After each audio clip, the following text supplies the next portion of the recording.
Hi. நீங்க ஒரு business பண்றீங்க, பிசினஸ் பண்ண போறீங்க. அதுக்கு ஒரு நேம் தேடிட்டு இருக்கீங்க அப்படின்னா மட்டும், கண்டிப்பா இந்த வீடியோ பாருங்க. என்ன அப்படின்னா, அ Toyotaங்கிற கம்பெனி வந்து யுஎஸ்ஸுக்கு ஒரு ப்ராடக்ட், ஒரு கார், ஒரு பிராண்டாவே அனுப்புறாங்க. ஸோ அனுப்பும்போது அவங்க எடுத்துக்கிற டைம் மேக்ஸிமம் 2 நிமிஷம் அந்த ப்ராடக்ட்டோட பேர் வைக்கிறதுக்கு.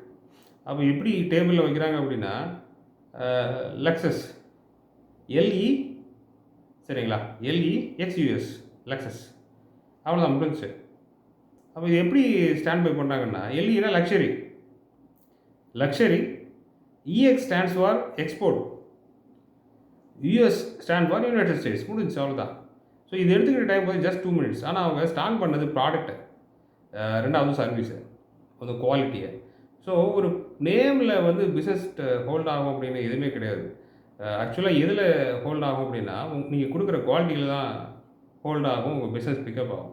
ஸோ குவாலிட்டி இம்ப்ரூவ் பண்ணுனா, நம்ப நேமோ இல்ல பிராண்டோ பெரிய விஷயமா இருக்காது. Improve your quality.